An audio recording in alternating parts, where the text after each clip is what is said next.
Hello and welcome to 360 Gamercast, episode 151, for Tuesday, the 31st of January 2023. I'm your host, Mark Webb, gamertag +D Steam ID, Webby360G, and joining me today is... Resident Trophy Whore, Mr. Peebs. Oh, it's changed. And Sensei Switch. It's nice to have Peebs back. Peebs has been very busy. Yeah. Being a Yes. PlayStation fanboy, you're taking after Yes. Stunty now. I've turned to the dark side. You have, the dark side. I've been trophy whoring all the last month or so. Wow, I've noticed you've been doing a little bit of Chivo whoring on the Xbox as well, mate. Yeah, I still go on there, mate, and still do try and get me Chivos. I've got a few lately. Still climbing up. Although that leaderboard, when I look at my leaderboard, is ridiculous. Some of the Chivo whores on there. I'll have to delete them off. Daddy always the top, and yeah, Mellafella. These people who can sit there and play games all day. He's ranked. I think he's top of my Git leaderboard at the minute. Right, 19,000 gamer score ahead of me. Just for this month. What, in the month? In a month. Has he been playing like Paw Patrol and Avatar and stuff? Bloody hell! Yeah, That's Daddy insane. Yikin's 6,000 this month. Wow. So even that's a lot. I mean, I struggle to get 1,000 a month these days. I mean, like I think last month, so I looked at the leaderboard because I have to go to it to get me Bing points, and I got like 200 in a month. Like, Yeah, I've got 2,730 this month. Webby is 755 behind me. Oh, yeah, I played a little bit of I don't know if Xbox. Sensei Switch is on there. No, he is. He's 2,000 behind me. You ranked 27th on my leaderboard. Yeah, no, my only good month was, I think, when I was hammering Vampire Survivors, and it pumped out a hell of a lot pretty quick. Makes sense. Yeah, Wow. I've been playing a lot of that also. Nice. All right, well, let's get into it then. The games we have been playing. There's been quite a few. Let's start with Peebs then, because he's talked about Vampire Survivors. So let's kick off with Vampire Survivors, shall we? Yeah, because I know you've talked about it for the last few weeks. I don't want to bore people too much with it, but yeah, I've really addicted to it. I always have a go on it every time I switch my Xbox on now. And obviously, if you're trying to complete a stage, they're normally about 30 minutes long. So took me a while to get the hang of it. I was dying quite a lot to start off with, but obviously, the more you play it, the more things you unlock and stuff, so you get better and better. But it's trying to figure out what you're actually supposed to do on it, because you're just like running around killing things and collecting and upgrading. You think, well, what am I actually supposed to be doing? Am I supposed to be going somewhere? But it sort of becomes more apparent the more and more you play it. But I am actually stuck at the minute. I was going to ask Sensei for some tips, because I'm stuck on. Let me see what level it is. Oh, the Capella Magna, stage 5. Yeah, it's just the one with all the angels and stuff, isn't it? Yeah, and then you get a death thing comes with the water that rises. I figured out how to kill that. You can kill that with the pentagram or whatever it's called. And but I can't seem to complete the stage though for some reason. I don't know why. I don't know why. It's annoying me. Not really any hints I can give you on that, apart from the one survive is the easiest. I would used to use the whip a lot at the start, because it obviously gives you, the evolved whip gives you health regen. Yeah. So it gives you health back when you hit things with it, and also when you hit things with it, it knocks everything up a bit, so you can keep sort of slowly moving up the stage, knocking things and trying to survive there. Obviously, King Bible, that's almost a must, I'd say. Yeah, I like that one. Yeah, because some of the later weapons I don't really like. I always seem to go for the safety net of the garlic. No, see, that's what balls you up. Yeah, yeah. Yeah. I think it's good for the early levels, but later on it's not so great. Because if you look at some of the stages as well, when you go into them for the stage description, you'll notice certain stages have like increased enemy health and things like that. Yeah. So you almost want to sort of prepare yourself for it. The other thing that can actually help is unlocking the Arcanas, but I don't think you actually unlock the Arcanas until you complete that stage. Right, so say that doesn't ring a bell to me. There's something on that stage might happen at some point that's completely weird, where you end up walking off a complete map into nothing. Right. And then you get to the end and unlock. You know the way, like on each stage, you usually find a couple of items that unlock things like the bestiary and other bits and bobs. It's like I say, it's the onion. You just keep peeling back the layers, and there's more and more and more. Yeah, and I'm trying to obviously trying to get because there's been a few members of the community I've noticed who have full gamer scored this, haven't they? That's crazy, man. That's quite a lot of hours. Have you done it now, Switch? I'm 5G away from it. I think the last one I've got to do is it's the DLC, and it is killing 100,000 enemies as one of the DLC characters. But there's an issue occasionally where the kill counter just freezes. Yes, I've had that. Oh, and it fucks the achievement. I've noticed a glitch. Yeah. So it's kind of been something where I'm like, I'm not super interested in trying to go for that if it's going to fist me right at the end and not waste time. Yeah, because I did notice that a couple of times. On certain, well, it just seems to be on random levels. It just the kill count freezes, but I don't know if it's still actually counting or not. Behind the scenes type thing. I don't think it does. No, I don't. No, so hopefully they'll patch that then. When you get to the end of the stage, it actually comes up that the kill count is the same as what it was when it froze. No, hopefully they'll patch that soon then. Because I didn't have an issue with it with some of the other ones, but it's the last one, and I'm kind of savouring it and waiting because the creator has talked about that he wants to do more stuff for the game because it's obviously been a big hit. Well, yeah, it's been really successful because from what I've been reading, he's I think he was just one chap on his own came up with it, didn't he? And it's did like it start off games, yeah. Yeah, and obviously I think he's got a little team now that work for him and work on the game. So yeah, there'd be. I mean, I suppose the possibilities are endless with it. You can do levels and. Well, you can play it infinitely because you'll notice as well, like when you choosing characters and stuff, and the stages at the bottom, you'll even be able to like toggle eggs on and off. Yeah. And eggs is when you kill certain enemies on the screen. Usually they're the ones guarding the left and right arrow and the gold and silver rings. They will drop eggs, which give you like very small but permanent stat increases for that character. Yeah. Right. Okay. I've collected a few eggs. I didn't really know what they did. Well, that's interesting to know. It's mad, like such a simple game has become really popular, isn't it? Yes. Yeah, but it's weird. It is simple, but it's quite in depth as well. But yeah, just to play. Obviously, all you're doing is moving one stick basically, and just moving around and collecting stuff. But it's just something satisfying about the game. It's quite addictive. You just want to keep playing it, and you want to unlock the next level. And then there seems to be loads of characters, loads of weapons that you're trying to work out which ones evolve, which ones match up so they evolve because they become more powerful. But it's really good. It's like I say, it's such a simple game, and it's cheaper than a pint.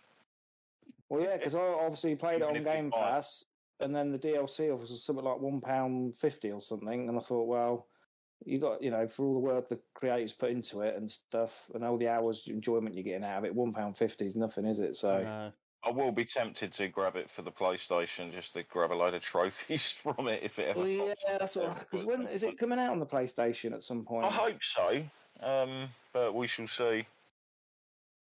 Yeah, so I don't know because obviously it's not even on the Switch, which it'd be perfect for the Switch. It's on mobile phone, isn't it? Yeah, I've heard it's not the greatest on the mobile phone though. To try and control, I've not tried it. Yeah, it's vertical, isn't it, on the mobile? And I was like, really? That sounds like that could be quite annoying. Because you're obviously your field of vision's very much affected with that. Yeah. But yeah, no, I think it's a fantastic game.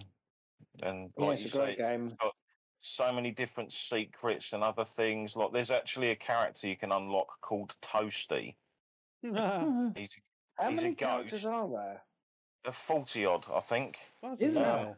Yeah. Oh, wow. And Toasty's actually unlocked by pushing certain button combinations. When Toasty appears in the bottom corner of the screen, Is that a if throwback to you Mortal get the Kombat? reference, yes, Yeah. it's a Mortal Kombat reference. Yeah. Whoopsie! Yeah. Oh, Yeah, that's classic. hilarious. Oh, fantastic. But yeah, thumbs up for that. And I will try and. I mean, if Steffi Business has got the full game score on it, I'm sure I can. Excellent. Cool. So that's Vampire Survivors. Yeah. Darren. Well, my main game that I've been plugging on with this week has been Callisto Protocol. Oh, is this because Dead Space came out and you felt a bit of FOMO, so you thought, Not Callisto? particularly. It was just one of those ones where I've got a few games on the go, and I know Callisto's not going to be a super long game. Yeah. And we're literally about to jump into February feet first, and there's a load of games coming out I want to get. No. Okay. And I think when I last spoke about this game, I said to you, I hope it gets better as it gets on, as I get more into it, and it did. Oh, excellent. That's good to hear. I am enjoying it. I'm still... Would I recommend it at full price? I don't know, because it is still very Marmite.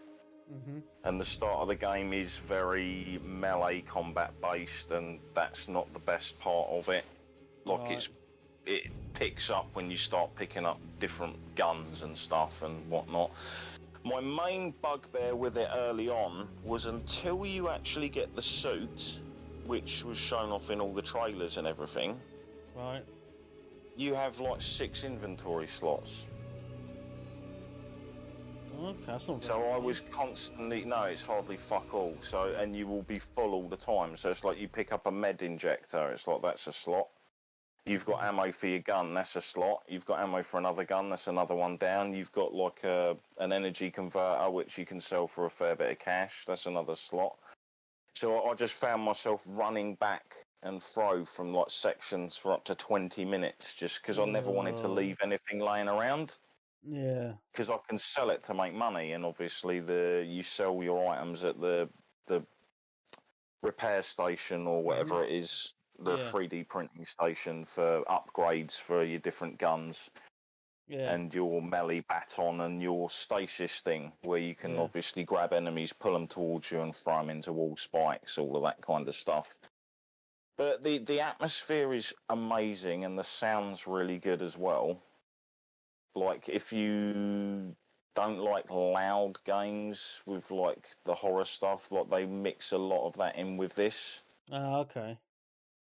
Because when you're going around the ship, it's almost like growths have taken over the ship, so there's, like, little pod sacks everywhere, and they pulsate and squelch. So even if you're in areas where there's no enemies, it still sounds like there's enemies about.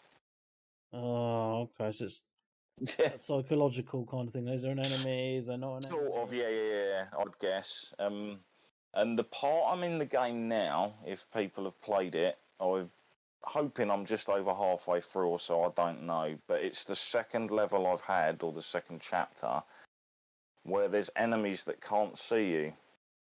Oh. They're basically like ancient people that have been infected, and they're kind of like part of the rock. And you're supposed to crouch past them.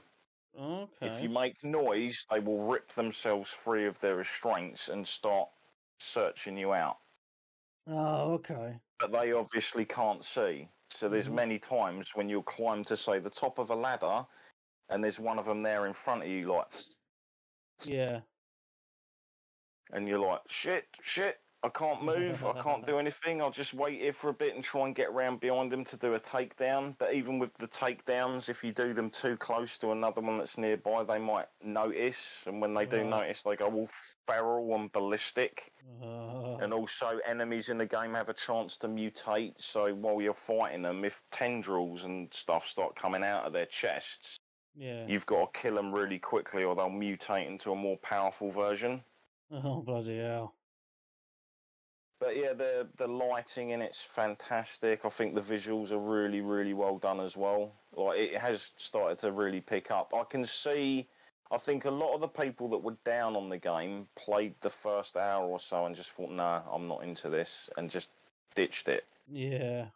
I think a lot of the people that have carried on and played it all the way through are kind of like, it's a good game. It's not super amazing, but it's in that kind of 8 out of 10 category at the moment. We'll have to see where it goes towards the end. I had a boss that I fought that sucked up every bit of my ammunition, bar about 4 bullets, which was quite shocking, considering I was like pumped up with ammunition before that confrontation.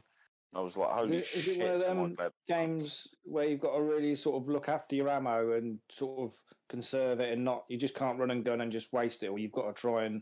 It wasn't until that fight, per se.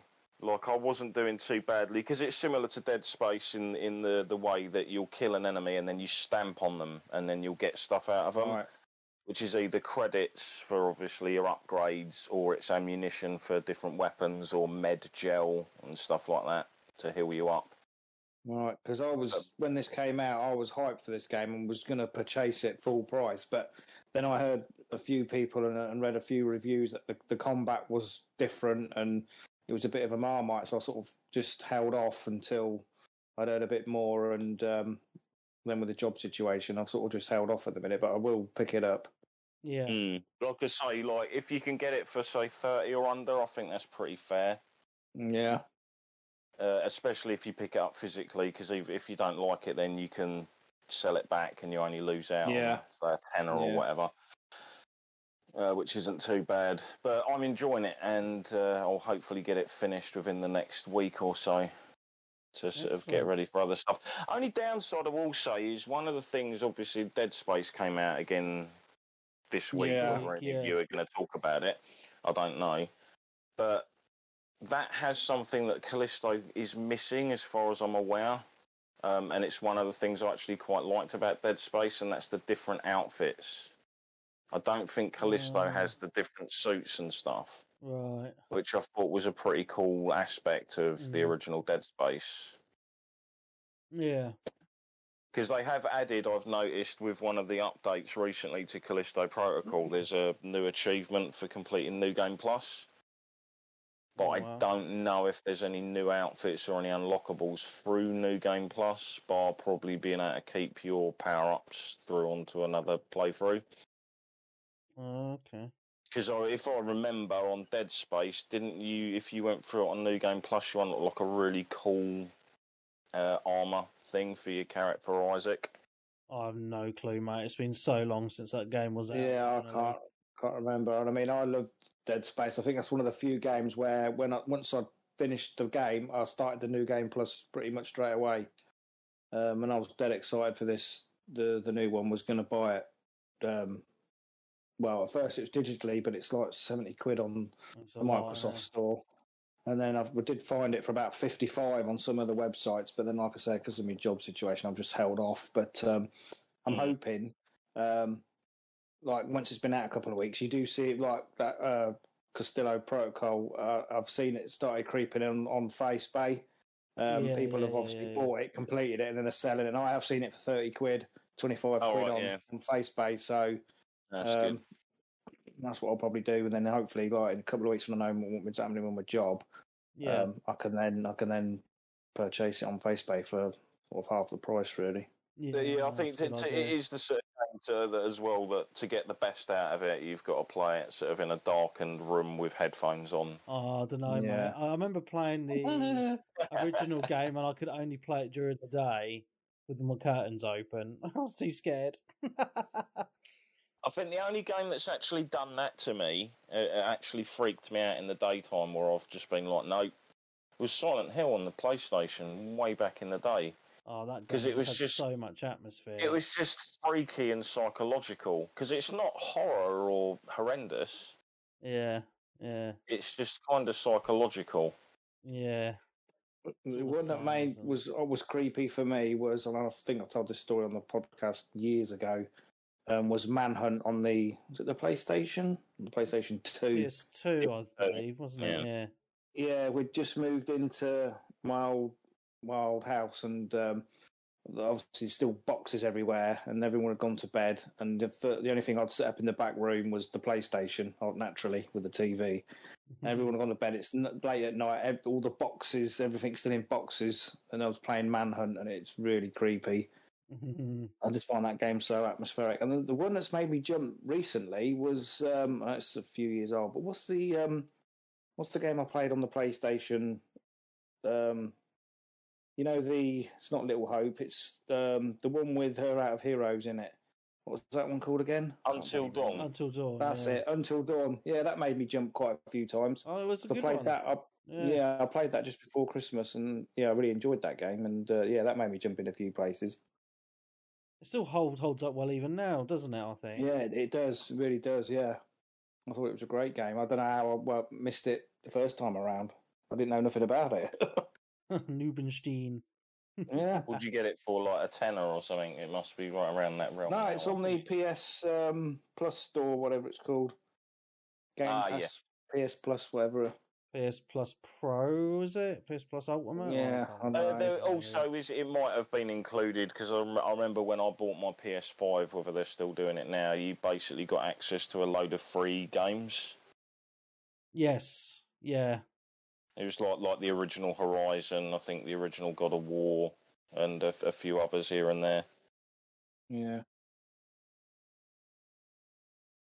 But yeah, anyway, Callisto, it's gotten a lot better. I'm enjoying it, and I enjoy the atmosphere to it, and it just has that hook. It's one of them where I've like a few minutes. It's like I'll whack it on and hopefully hit another checkpoint, because that's one that, again, I talked about it last time. The checkpoint system is annoying because anything you've done since the previous checkpoint save doesn't count until you hit another checkpoint.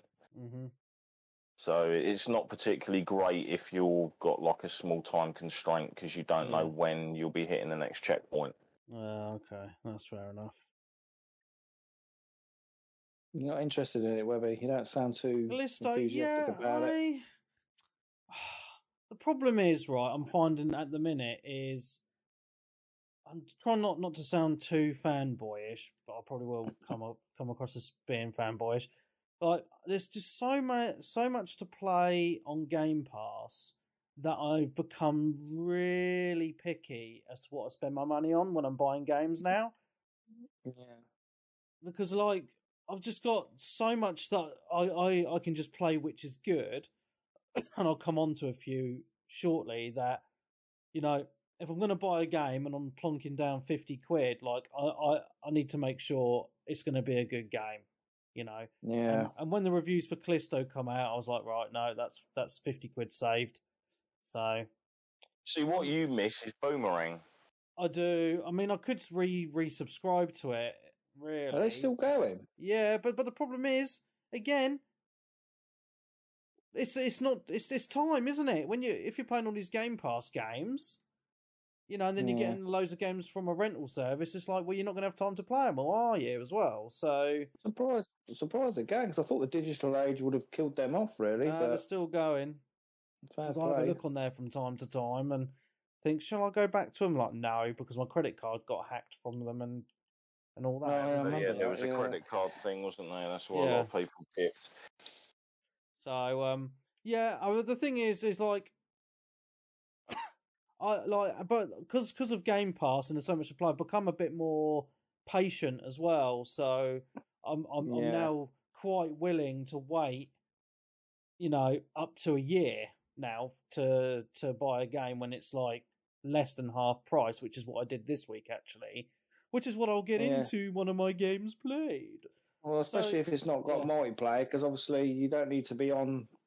Sometimes if you do that with a multiplayer game, when you get it, everyone's moved on. But with a single player, you can wait, can't you? And also obviously you've got the chance it could go onto Game Pass. Yeah, which is I did hear on another podcast someone had purchased the Monkey Island on the PlayStation, and a week later it was on Game Pass on the Xbox. That's happened to me so many times where I've bought a game and it's hit Game Pass. That's why I'm like, and that's another reason why I'm like, really have to want a game to get it on launch, especially an EA game, because like the EA games, 12 months later they're going to go on the EA Access, so they're going to hit the Game Pass as well. Yeah. So if you're patient and can wait a year, then your quid's in, really. And also, I bought a lot of games digitally, but I have slowly started to go back to buying them physically, because obviously you can resell them. And they're cheaper. Whereas, if you buy them digitally, way cheaper. And you can't really, resell it. There's a few games I've looked at recently that are forthcoming. The physical copies are around 50 quid. They want you to pay 70 quid on the digital stores. It's like, yeah. So, see, this is where I'm quite lucky on a PC game, because the PC games are usually, a lot cheaper if you use like your CD keys and stuff like that. But if you're buying them directly through, say, Steam, a lot of them are now the same price. You look at Forspoken, right? That just come out last week. That was 70 quid on Steam, and people were like, "What the fuck? Never paid that much for a PC game. It's crazy." Yeah. It's and again, with prices gone up this generation, and everything else has gone up, like your gas, electric, your mortgages, your rents, whatever, your food. Because gaming is a luxury, that's the thing that's going to give, right? So, it's another reason why myself and a lot of other people, are kind of, again, more, more reserved on what we buy. Yeah. Being more frugal with your money. Yeah, that's it. Which is why something like Game Pass is a good deal, for someone like me, to be honest. But anyway, I did buy a game this week. Talking about not buying games. I purchased Stranger of Paradise Final Fantasy Origins this week. It's been out for almost a year now. So funnily enough, I was saying, I've waited a while. And you talk about the differences in prices, right? It's 70 quid on the digital store, still, on Xbox. And it has been in the sale, though, I will say that. Yeah, but I bought it brand new from the game collection for £24. Nice. And one of the reasons why I bought it is because I didn't know this until I was having a conversation on our Discord. Sorry? Did it come with a cloth mat? No. It's the whole game is free player co-op. I didn't know this. And so I was having a conversation with Hurricane on our Discord, and he was like, "Oh yeah, I've completed it in co-op." And I was like, "Well, if I buy it, will you do co-op with me?" And he's like, "Yeah, man." So he is American, so there is a bit of a time difference, but we were playing it last night. We had like a 4-hour session last night on it. Nice. And it did get a bit panned in the reviews because it is like the graphics. Well, people say the graphics are rubbish. I don't think they're that bad, but they very much remind me of Forspoken's graphics. I think they're using the same engine, funnily enough, because it does look very similar. But it's not like a normal Final Fantasy game. This is actually made by Team Ninja, so it's a hack and slash game. And it's actually a prequel to the original Final Fantasy.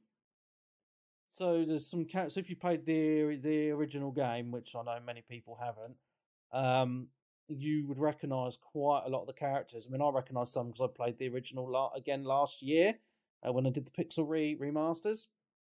But what I like about it is it's quite old school in a way where basically you just select your mission and then you do the mission, and then once it's done, you get a ranking on it. You have a little bit of a cutscene, and then it's like, right, move on to the next stage. So I really like that, and there's a lot of variety in the levels. You've got like your city-based levels, your snow-based levels, your green-type forest levels. You know, you get the picture. So there's a little bit of variety there. But also what's really cool is there's like 30 or 40 different classes to play as well, which is insane. You got like your red mage, your black mage, your white mage. You got your ninja, and there's something out like there's about 3 different types of ninjas. And they all got different weapons and armor sets. And you can rank them all up. They all have their different special moves. But the cool thing is because Hurricane's completed it. He's got good, yeah. Well, he's like max level, so he's just destroying everything, and I'm just like doing my little hits on the enemies. And he's just like bang, 1-hit kills. I'm like, right, well, we're getting through the game quite quick, and it's making the bosses really easy.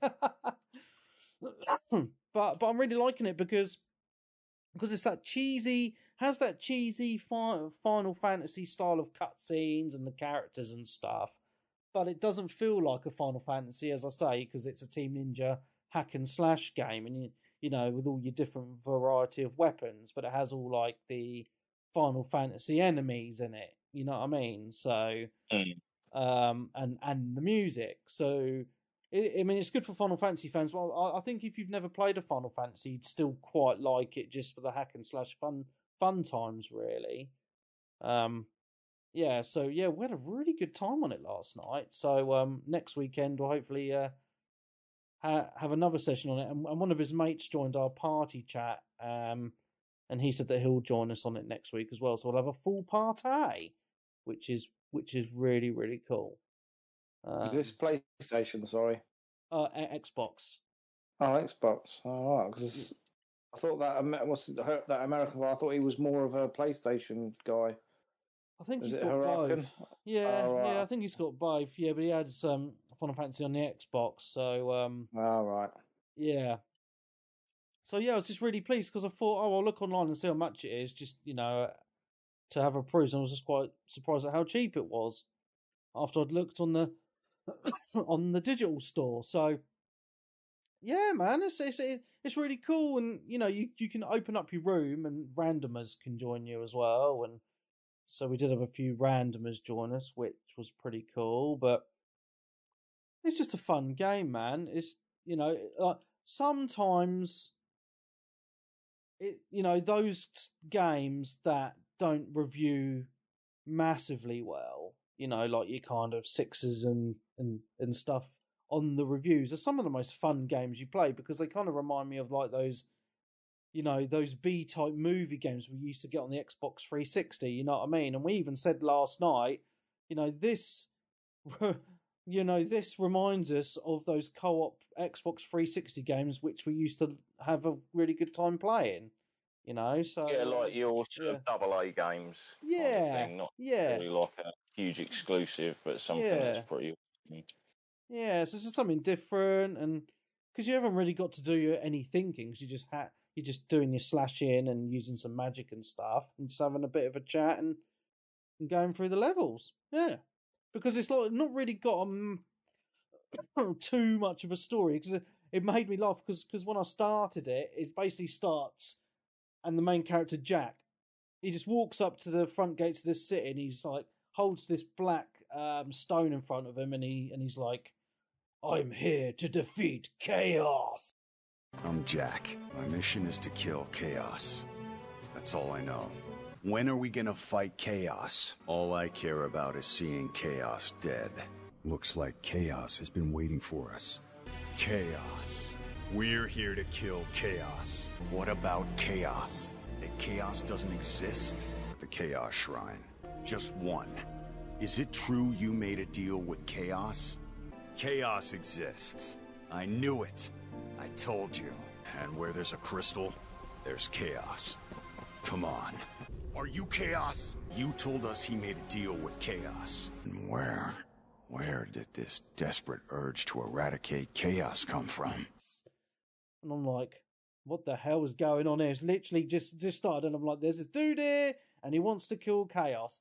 And then two other random dudes turn up at the gate about 10 seconds later with two other Black Rocks, and they're like, we are also here to defeat Chaos. And they're all like, hey, and then they all fist bump, and they're like, yeah, let's team up to defeat Chaos. And I'm like, look, the crystals can sense each other. You have one too, don't you? My mission is to kill Chaos. That's all I know. Me too. Good. We're all on the same hunt. I'm Jack. Jed. Ash. oh my god, this is so cheesy. Please kill me now. Yeah. But I know this is going to be so much fun. So, yeah, man. Sometimes those type of games are some of the most fun. So, yeah, big props to Hurricane for letting me know it was co-op, and yeah, playing it. It was good times. I think a lot of people are going to sort of like pick it up for cheaper and actually enjoy it. I think it was just a struggle at the time, because didn't it also come out around the time of another load of high profile titles? I think it did, like yeah. Elden Ring and like Horizon and stuff. Yeah, because it came out about March last year, I think. So yeah, it's about the same time as these other big hitters. Yeah, but it has got DLC as well, which we've said that once we finish the game, we might pick it up, but it's £20. But it is a season pass, and you get free DLCs. 3 DLCs at the minute, and the developers have said that if there's enough want for it from the fans, they're going to do a sequel. So Fair enough. We shall see. Anyway, back to Peebs. So the main game that I've played about 60, 70 hours into, platinum trophied it, and 100%ed the DLC. It's Ghost of Tsushima. Ghost of Tsushima. Yeah, great game. Yeah, I couldn't put it down once because I picked it up a while back. Well, I say picked it up on the PS Plus service or whatever it is. Played it for a couple of hours and then just put it down, didn't go back to it, but then went back to it about a month ago or just Christmas time, and then that was it. That was my main game. Just loved it, and then as soon as I've completed it, I went straight onto the DLC, because all DLC's in with it as well. The Iki Island. So did everything on it. So 100% of it all. Yeah, did every bamboo shoot thing and every mission and all the little side bits and fox dens and all sorts. Yeah, it's a bit massive game. It is huge. Great story. Good story as well. I really like it, and it's weird because you can't skip the cutscenes, which is probably a good thing for me, because I sometimes do tend to skip a lot of stuff. So it actually made me sort of take more notice of the story. Oh, good, because it is a really good story. Yeah, it is really good about his uncle and the betrayal and everything, and then all the side missions and his course and. I like the story because it's all about the Japanese honor, and his dad's like, "Oh, you shouldn't be sneaking around." Yeah, exactly. Real samurai face looks the enemy in the eye when they're killing them, and I really liked that about it. And I remember because I played it, on the PS4 Pro. Oh, when did it come out? At least 2-3 years ago. I think it's a few years old now, but they've done the PS5's version now, so that's why I completed it on. But the whole game.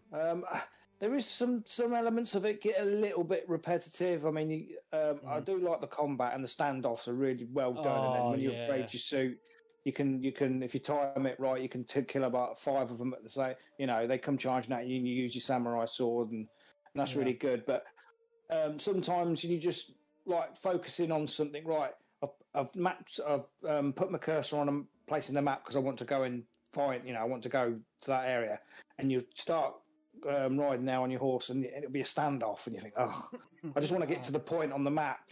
I don't want to have to stand off every flipping 5 seconds. That did get a little bit monotonous and a bit repetitive, but overall great. And then some of the missions were sometimes a bit repetitive as well, like follow this track, same sort of thing. But overall, really, really good game. The thing is, though, it's an open world game, and I think all open world games suffer from that same kind of issue, especially when it comes to side quests.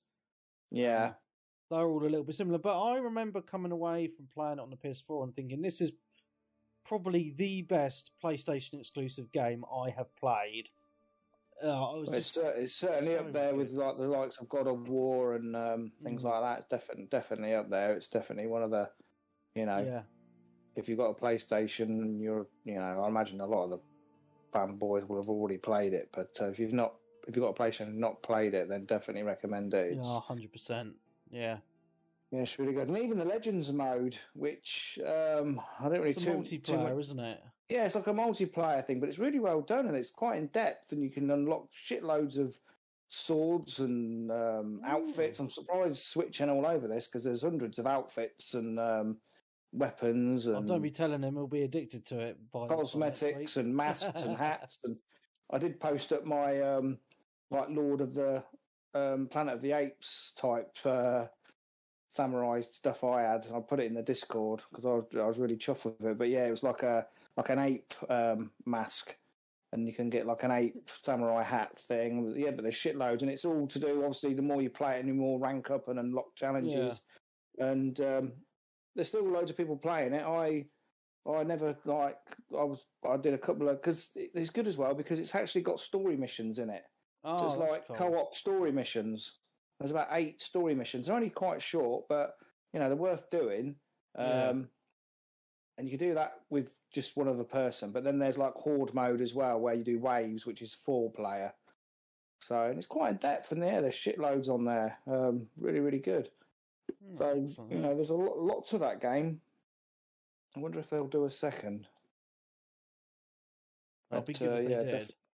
Yeah, definitely. And and the platinum is achievable, but it's a grind because you've got literally got to cover every bit of the map and do every little thing. But yeah, because I enjoyed it so much, I thought, I said from early on that I was gonna try and platinum it, and I'm glad I did. So what's quite amazing to me about that game as well, it wasn't even made by a Japanese studio. No. It was made by an American studio, I think, wasn't it, Darren? I think we talked about this before. It's Sucker Punch, people behind Infamous. Yeah. And it's definitely well made. Yeah, and when you play, you would think it was made by a Japanese studio because they've got all the history, and apparently a lot of it's very accurate, and it's a real island, and all the people on the island absolutely love it, and all of this, and that's pretty. I think that's pretty amazing, to be honest. Yeah. Cool, man. Because obviously a lot of games we play are all sort of, westernized, or ones I certainly play. I know Darren likes that sort. He's into that culture and stuff, so he likes probably played a lot more. But for me, it was sort of refreshing to play something that's from like a different age and a different part of the world and stuff. So I really enjoyed it. Excellent. Cool, Darren. The other sort of game I've been playing a lot the past week is still cracking on with One Piece Odyssey. Oh, that's the term. It's the turn-based combat. The turn-based, right? The turn-based game based on the One Piece license. I ran into an issue with it.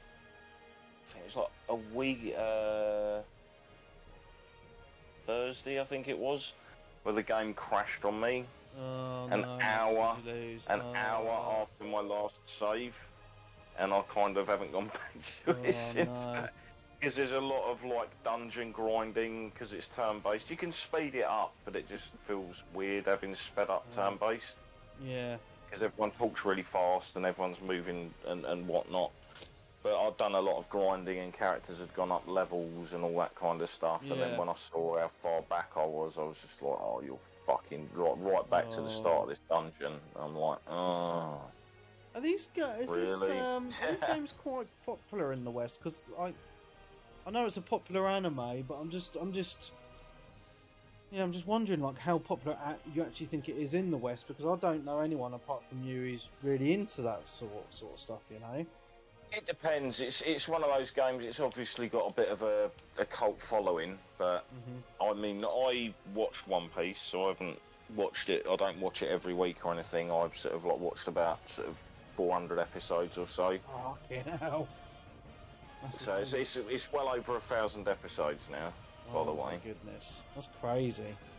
It's been going for a long old time. I think it's the most popular manga and anime in Japan.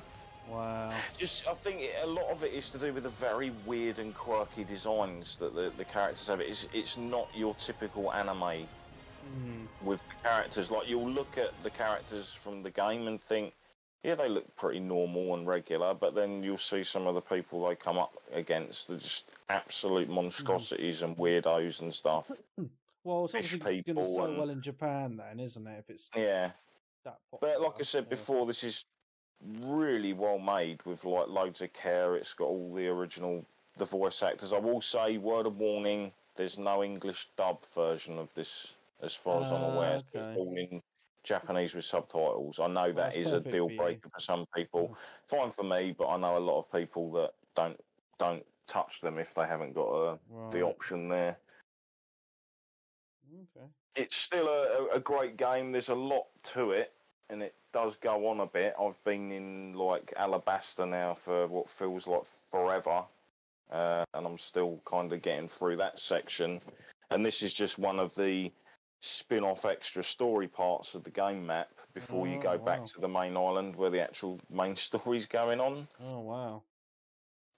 Also, when you're playing through the game, you'll have these things that are like kind of like bonding episodes that you do with set characters, and completing these episodes with those characters will unlock bonding moves that you can pull off in combat with certain characters as well. Right. So as you're fighting through, you'll build up like a bonding gauge with your crew. So it might be like you liberated someone's area from being attacked, or you basically jumped in and annihilated a load of enemies with your first attack and stuff, and it puts like the morale up, and then you can spend those morale points on like triple team moves that do like shitloads of damage, etc. Oh, nice. Or a move that will enable you to sort of like just attack, because when you're separated in combat, you're basically only able to really attack the people that are in front of you, because you're obviously in a conflict. Whereas you can use some of these bond moves, it will actually enable you to attack and do stuff in the other areas while you're still obviously in that area you're in. Okay. But yeah, I've got a feeling that's going to take a long time. That's also one of the reasons why I was like, right, I'm going to get Callisto out of the way. I don't blame you, yeah. Because this is going to take a long time. I think like One Piece, I'm looking at least 60 hours plus, I reckon, with that. Wow. And considering it's me, I like going around searching all the areas, finding all the collectibles, doing all the side quests and all that stuff. It's probably even way longer than that. Cool, man. So yes. Okay. Oh, while we're on RPGs, then, I completed one in the past week. Chained Echoes on Xbox. This is one you've been raving about, haven't you? Oh yeah. Oh, it does look really good when I looked it up on the store. Oh man! If a physical copy ever comes out, I will probably pick it up. Yeah, it is out on all systems digital. So it's on the Switch, PlayStation, PC, and Xbox. On Xbox, it's on Game Pass, which is handy. It's all made by one guy as well. Really? So one guy made the game, and then he had someone else do the music. So really two people in that essence. But the music's incredible, absolutely incredible. But the game itself, it's like, I'm amazed at how well it's done, because I got about halfway through the game and I found out it was one person that made it. I was like, really? It kind of reminds me, like, it has the art style of like those old 16-bit Super Nintendo JRPGs. But it has a mixture of a lot of JRPGs in one, so it reminds me a little bit of Zelda, a little bit of like Grandia, a little bit of Final Fantasy VI. So there's a lot of elements of them all tucked in there. I'm not going to give spoilers because people want to play it. But it was odd because I just started playing it on a whim because I was just like, oh, I want something to play. Story-based RPG, and I thought, well, this has got really good reviews, I'll just check it out. And it was one of those games that once I started playing it and I got into it, I couldn't put it down. Like, I had, like, when I wasn't playing it, I was thinking about it or humming the tunes in my head, you know, like, you know. So it's like I just had to play it, and I did everything on this game. I did every single side mission in the game, including all the hidden ones, because there's hidden ones. Use a walkthrough for those though, because they were really hard to find. As you do. But yeah, like the story is, it's so good. So it's basically there's this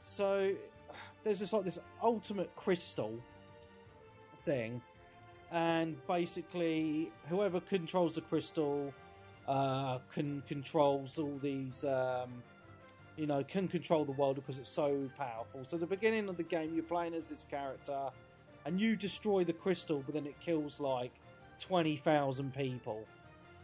You know, oh my goodness, what's going on here? And then like there's a little bit of politics in it because it goes through all these different continents, and they're all at war. And they've been at war for like 200 years. And the beginning of the game's really interesting because it has that old kind of JRPG trope, which I think is, I love it, where you play as like 6 different characters all in different places, and then at some point in the game they all meet up. And then they become a team, and then you're playing as all of them, you know, because it's all turn-based combat. But the combat's really interesting because you can only have 4 people on the team at once, and there's like, I think when I finished the game, I collected all the characters, and there was about 15 or 16 characters. But what's really cool is each character, you can assign them a tag buddy. So whilst you're in combat, once it's their turn in the turn-based combat, you can press the LB button to like tag the other player in. So it becomes really tactical because there's quite a lot of different character classes. So there's, you know, mages and warriors and all that sort of stuff. So, you know, if your team is doing bad, you know, you kind of tag in a couple of mages, and you heal up your team, and you put like your shields up and all this sort of stuff. And then next round you tag in your heavy hitters. But what's really interesting about this is there's another dimension to it where it's kind of set in this fantasy world where there's these flying mech suits. So your team part of the game can like change into these mech suits, and in a lot of games, like in the air, so when you're just walking around, you're kind of limited to, you know, you need to follow the path and fight all the enemies and all that. But once you get to this point where you can get your mech suits, you can just skip all that and just fly around the areas as much as you want and just land. You can also fight in the mech suits as well, can't you? Because I saw that in the trailer. Yeah, so that's what I was going to say. So you also can fight in a mech suit. So there's another element. So, you know, like in a lot of RPGs, you just level up your characters and you assign them their weapons and their armor, and you have to buy more and stuff. So once you get the mech suits, there's another element of you can buy more mech suits, buy the more weapons for the mech suits. And there's a secret side mission which I recommend doing, which gives your kind of main mech suit character like the ultimate mech suit, and it's just fucking awesome. It just destroys. But yeah, I think that's a really cool element to the game because it kind of gives you a taster of it near the beginning of at the beginning of the game, because one of your characters is like the best mech suit pilot in the world, and so at the beginning you're playing as him and you have a few battles, and then shit happens, and then you don't see another mech suit until about 20 hours into the game or something. So it's really, really cool. And I'm just saying the story's really well written because it just keeps you going through the game. It just sucks you in. There's like so many so many varied characters, and I like that. In your team you've got like a princess, you've got like the ragtag thief and a few other people, and they're all like, and at the beginning they don't like each other, but then stuff happens and they start to really like each other and all that, and the story does get quite dark as well, which is really cool. Yeah, and I just love the art style because that 16-bit art style I just think is really, really cool, and it doesn't really age. So yeah, it's definitely one I recommend, especially if you've got Game Pass. Check it out. But I went onto the Reddit for the game because I wanted to just put on there that I really enjoyed the game. But I'd seen a lot of people have been playing it on the Switch. It seems to be one of the most popular formats for the game. Which I thought. I suppose, it obviously run pretty damn well, and yeah, it's that sort of kind of RPG that players of the Switch are gonna like. Yeah, but it's on Steam as well, and I look at the Steam reviews, and they're just all glowing as well. So, it's definitely got some pedigree behind it. I believe it might have been a Kickstarter project initially as well, because I've seen some mention of backers and stuff. So it's I think it's like £20 odd, isn't it? So usually when you look at a game and see it for that kind of price, there's going to be some sort of quality and value in there. Yeah, for sure. Rather than it being like just whacked out for like £8-9. Yeah, that's it. Like some of the others are. Yeah, man. So I just wanted to give that game a big shout out because I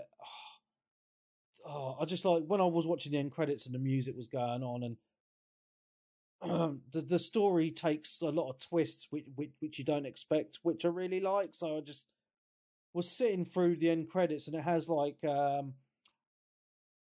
scenes roll in next to the credits, if that makes sense, like seeing where the characters are now and bits and pieces. I was just like, oh man, this is just epic. Like the whole time I was just sitting there just going, oh wow. So yeah, it's definitely a sign of a great game for me where I can't stop thinking about it, and I just loved it from start to finish.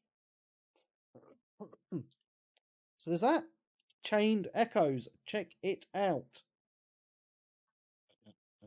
Back round to Peeps, I believe. Yeah. So yes, I have done a little bit of Chivo whoring on a game.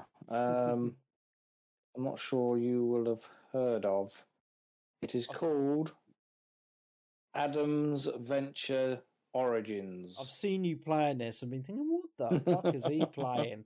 Well, I don't know how old the game is, but it fucking looks old. Oh god! It's on sale at the minute for £1.20. Wow! And I've seen it on sale numerous times, and always looks quite interesting because it's like an Indiana Jones Tomb Raider type game, right? But it looks like a PlayStation 1 game. It plays like a PlayStation 1 game. It's really, really clunky. Yeah. But It's okay. I quite liked it, and I got a full 1,000. So the Chivos are quite easy. So that's You just why you literally bought just it. got to, yeah, pretty much. But you just literally just got to complete the game, really, because they're all sort of level based achievements. So as long as you complete the game, you probably get the full 1,000. But yeah, he's like an Indiana Jones type character. So you start off like in Oxford in a big library, and then you discover things, and you go on like an adventure across sort of I think it's like Egypt and a few other places, like looking for the treasures and stuff, Solomon's mines and things like that. So I did like that sort of aspect of it. The story was quite good, and he comes up with some cheesy lines and stuff. But you've got to get past the sort of the graphics and the clunky. There's like few frustrating parts in there when you're trying to jump up stuff, and he won't jump over the ledge properly unless you hit it dead on correctly and stuff. So, but yeah, it was okay. And honestly, it was only £1.20, so it didn't break the bank. But I'm surprised this sort of game's not on Game Pass, really. But yeah, no, well, but it'll probably hit Game Pass next week. Now you finished it. yeah, probably. Yeah, yeah, it wouldn't surprise Save me. yourself £1 or whatever. Yeah, but yeah, it was all right. But yeah, more for the achievements. Cool, man. Right, Darren, back to you, mate. Not really anything new, just the usual sort of Final Fantasy 14, which we talked about last time we was on, like with the content update. Yeah. They did an update for it this week, but it was just literally them adding like the ultimate version of Omega in, like the Omega raid stuff. I believe that the new beast tribes and all that lot are coming with the next patch update, which is what, 2 weeks from now, 3 weeks from now, I don't know. Something. It's probably going to drop around the time of all the fucking games coming out. Yeah, just to be annoying. I've let my subscription lapse now because I just got no time now. All these games are bloody coming out. I'll probably be back on in a couple of months as I do my usual. Yeah. But yeah, apart from that, just the sort of pickups, Black Desert, still muck around with every now and again for an hour or so. Valhalla, etc. Although I did have a bit of a slight issue, which was kind of an annoyance.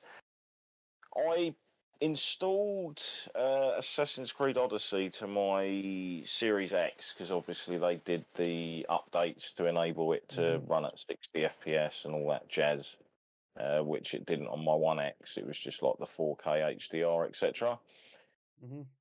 So when I put the game in, because I was like, oh, I better boot it up on my Xbox One X because I don't know when the last time was I played it, and obviously I want my latest save up on the cloud that I can pull over and dump down onto the other version.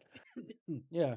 And when I put my disc in, the Series X, also to say the One X, it tried installing the whole fucking game again. Oh. Even though the game's already installed on my hard drive. Oh. Wow.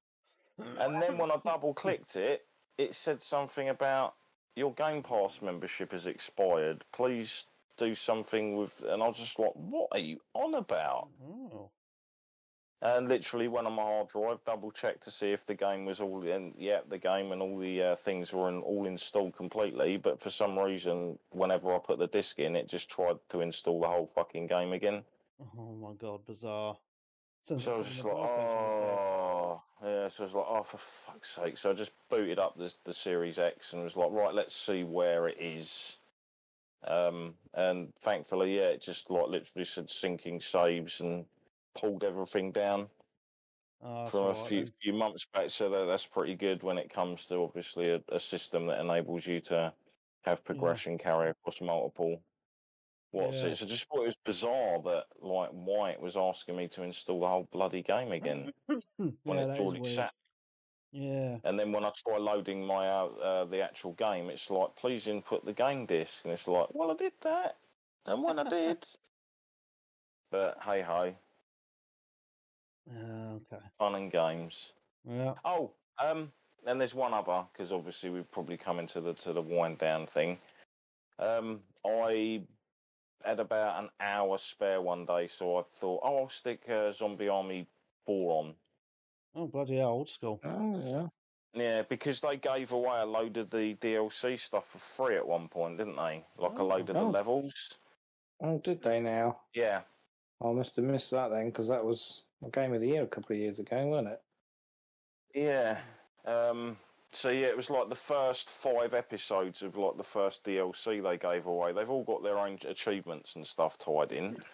Yeah, I'll have to have a go re-download that and have a look. Obviously, I last played it on the One X, not the Series X, and the Series X has the extra frame rate and stuff to go with the other bits and bobs. So I stuck that on, and it's still such a fun, enjoyable game. Yeah, I did like that game. It's just very arcadey and very addictive. I mean, obviously, when we're playing on the harder difficulties and shit hits the fan, the last person to be in a party with is me. Because you'll just hear unnatural sounds and screaming. But yeah, still a great fun game. I thought I'd add that in. And again, if you can pick up Zombie Army Trilogy or Zombie Army 4 for like £20 or under, what you're actually getting there for that price is a hell of a lot. Yeah. Yeah, they're good games. It's the teams that do this, or they're basically the Sniper Elite games, isn't it? Yeah, it is. Yeah, yeah. One of the other things is Rebellion or something like that. Yeah. Yeah. The other thing that was bizarre is one of the things that I'd obviously downloaded for free was Left 4 Dead skins. Oh. So it was like I could go in the game as like all the characters from Left 4 Dead 1 and 2 in Zombie Army, which was weird. Yeah. So I had all 4 of them from the original Left 4 Dead and the 4 from the second one as well. Oh, nice. Very cool. All right. Well, okay. Well, I've played a few more games. I don't know how many more Peebs has played. I've got just one quick one to talk about. Okay. But... All right. Well, I'm going to get into. Might as well talk about it. I played the Forspoken demo on the PC. This game has been getting a lot of hate online. I don't know if you've been on socials at all and seen the review bombing on Metacritic and people slagging it off on Twitter and and all that. And I know it's got a lot of issues on the PlayStation. You put it on performance mode and it runs at 720p, which is fucking mental. It's not time, obviously, but it's been that low. But it's also renowned on the PC for requiring really high hardware specs. So I was like, I want to download the demo because I want to confirm or deny if any of this shit that people are spouting is true or not. And so I downloaded it onto my PC to play the demo on Steam, and I have to say, it ran when I played it really well on my PC. And so I was quite surprised, actually. Graphically, I think it looks okay, to be honest. I think people are being overly critical on the graphics, to be honest. I mean, it's a big open world, and I think it looks okay. I don't think it looks like people are going online saying, "Oh, it looks like a PS2 game. Oh, it's the worst thing I've ever seen." Blah blah blah. And I'm like, and then you've got a PS2 game in front of them, and they're like, "Oh, no, maybe not." So I don't actually think it looks that bad. I know in some areas look worse than others, but I played about an hour on my PC just to give it a fair shout, and it ran nice. It looked okay. The only thing I don't like about it, and puts me off buying it at the minute, I mean, if it's full price, is just I think I'm getting old. There's just too much swearing in it for me. Like the main character, she says "fuck" like every 10 seconds. It's like fuck. You know, like, oh my god, like do you really have to say "fuck" that much? Well, it loses its effect if you're constantly saying it. Yeah, and I just find Like, so you got the main character lady, and she's got like this thing on her arm that talks, and the thing on her arm talks way too much. And I think it's You just can me. turn it down in the options like excellent. that. And again, I think it's just me just being not really the target generation for this game. I just find the main character a little bit annoying, just the way she talks. Did I just do that? Well, definitely with my assistance. I did not just do that. We did. I just moved shit with my mind. Perhaps our connection has somehow awoken some abilities. I just moved shit with my mind. I just keep hearing I. I just moved shit with my freaking mind! Yeah, okay, that is something I do now. I do magic, talk to sentient cuffs, kill jacked up beasts. You know what? I'll probably fly next. Now you're just being ridiculous. Oh, that's too far. Good to know there's a line. If you could just master these new abilities, with my help, of course. Did you not just see me take out that gnarly beast? No, it's like I was actually thinking, and I had this conversation with someone the other day. Yeah. It's not just in games though. It's that these are the same sort of unlikable, insufferable people that you get in TV, films. Yeah. And all kinds of media these days, where it's just like, I don't care about these people because they're kind of horrible and obnoxious. Yeah. Like, I don't get it. Like, we never used to have characters written like this back in the day. And this was back in the day before, like, the pussy generation got old and everyone's got to have triple warnings and all that kind of shit. Yeah. So it's just a bit of a shame, really, because actually I think the movement of the character is really good. It's like kind of a parkour thing. I think the combat is decent, but not amazing. Like, I like it. I think I mentioned this before when I played the demo on the PlayStation. I liked like the melee weapons you could get in the demo, but then I read a review saying you don't get any melee weapons until about 8 hours into the game, so you have to use like magic shooting spells, and I tried to do that in the demo. I just felt a bit, well, just not great, to be fair.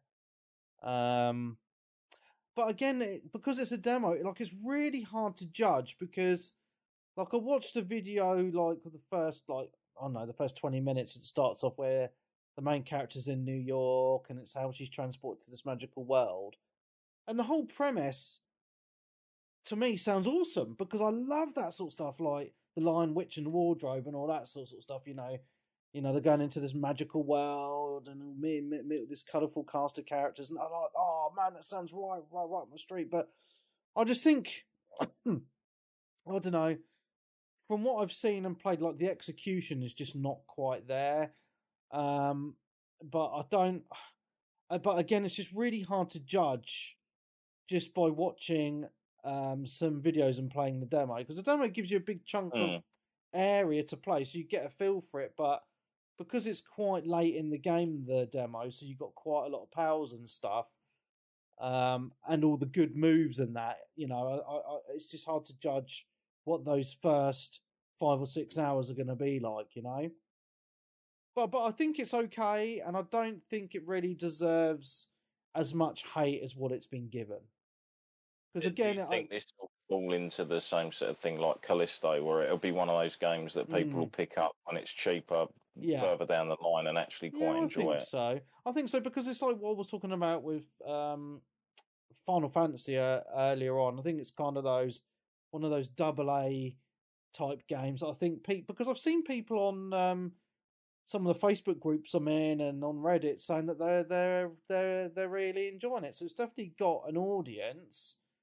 But I think you really need to look past kind of some of the annoyances to get the most out of it, to be honest. But yeah, I think it's okay. I think if it was like 20 quid, I'd probably buy it and play it, to be honest. Well, 20 quid, I think most people would at that but, price. But 70 quid, there is no way I'm going to pay 70 quid for that. That it just isn't anyway. So, yeah. So that's my thoughts on it anyway. Peebsy Weebsy. I just got a couple of quick ones. Obviously, just before Christmas, I picked up The Quarry. What a game! For a £22 in game. The first time I've been in game for ages, because in Peterborough they closed the two games, the two independent ones, Right. and then they've now moved into a Sports Direct. And we was up there and I had a look. So it's the first time I've been in a game for ages, because I've been buying digital for ages, and I happened to see it in there for £22 brand new. So I thought, you know what, I'll take a hit on it. But I've only played a couple of hours, I think. And I remember saying to you in Potty Chat, Webby, that I finding it quite slow. Yeah. And I know you did say it does pick up and get really, really good. So I think that's probably what I'm going to, now I've finished with Ghost of Tsushima, I'm going to probably put my time into the Quarry and get that done, so that I can probably trade it. Missus.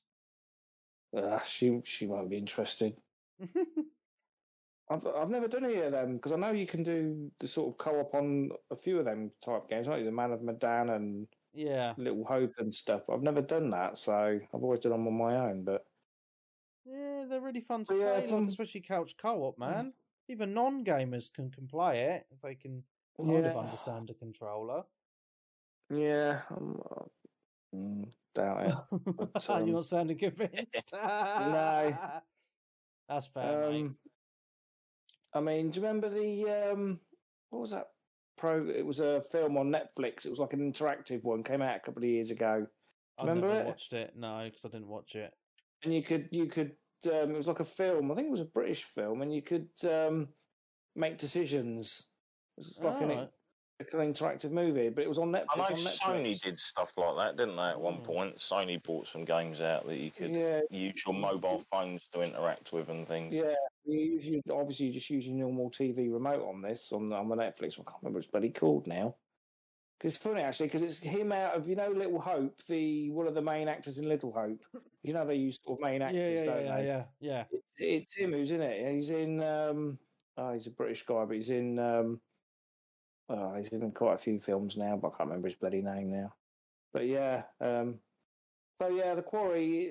It started. I mean, like I said, it's slow, but you can tell it's well done. The graphics are really good. It's a lot of effort and detail are in the game. So I'm definitely interested in and intrigued. I'm going to definitely play on through it. So that'll be the next main game. And then quickly, I'll just mention GoldenEye. Because obviously that came out. GoldenEye. That was it. I will leave it till you. No, we'll talk about it. No, we'll talk about it. GoldenEye, peeps. It's interesting because I've got actually quite a lot to say about this. Okay. So I've got really good memories of playing this on the N64 back in the day, because me and my group of friends, we used to go around Dave's house and he had it on the 64, so we'd play 4-player GoldenEye shitloads. Absolutely. We got to the point on the multiplayer where we knew, like, once you killed someone, we knew where they were going to spawn next on every level. Right? We knew this game inside out. We knew all the single player levels, where everything was. That's where you used to put the remote mines on the spawn points. Yeah. Like Dave got so good, he actually came second in a countrywide competition. Went to London with him and watched him come second, which was really cool. Oh, cool.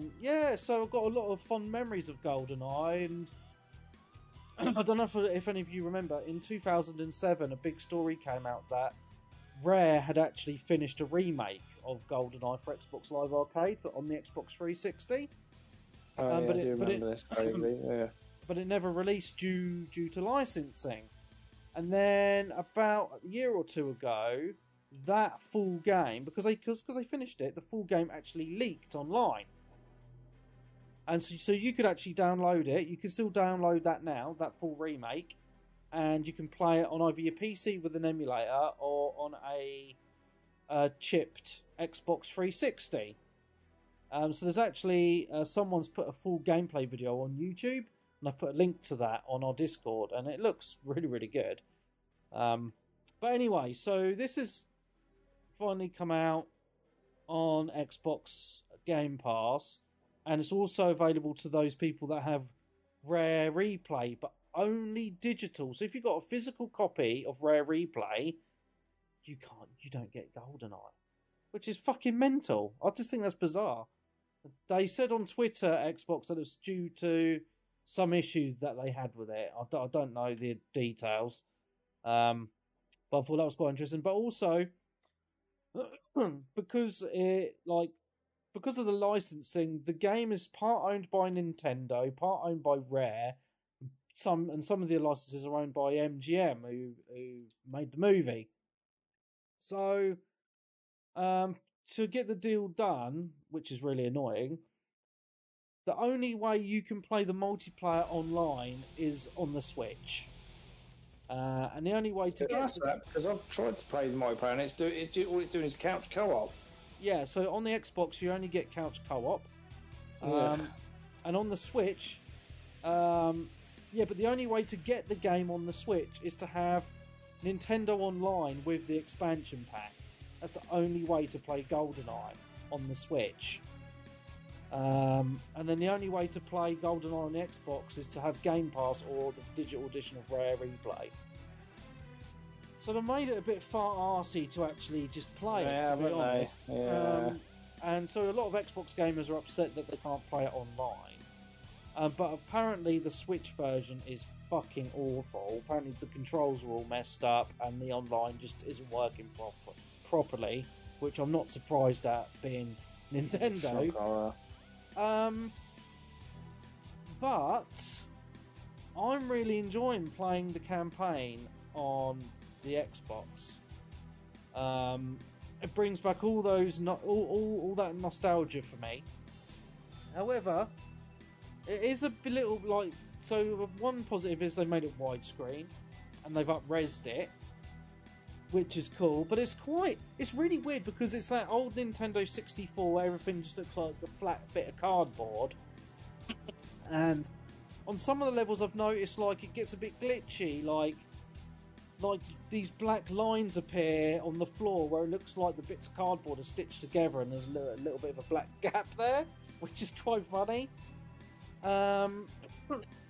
But also, I am enjoying it. But it makes me. But when you play it, I don't know if you found this. I really remember the first few levels, so I knew exactly what to do. Like, I know Peebs put it in our chat. I don't know how to get off the dam. I don't know what to do, and I was pissing myself laughing. But then I sat back and thought about it, and I was like, yeah, because in games now, you're used to having a waypoint on where to go, right? Yeah. But in these older games, it was literally, right, here's your objectives, here's the level, go and do them, with no waypoints or anything. So you actually have to figure it all out. And I think that's one of the reasons why you, like, back in the day, you got really good at these games and knew them like the back of your hand, because you spent so long figuring everything out and replaying the levels over and over again. Because in GoldenEye, you can actually get to the end of the level and exit without doing all the objectives, and it will just say, oh, you failed to do all the objectives and you've got to replay it.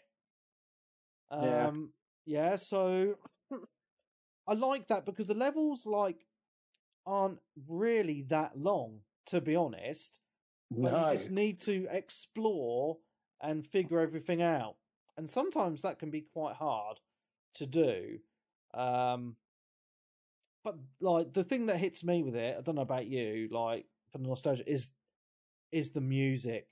It comes on and the music is good. Oh my god! You know, when it's first pumped up. But even in the levels, it's really fucking awesome. Like, every level I'm in, like, the music's just, you feel the bass pumping into you. You know what I mean? It's just so good.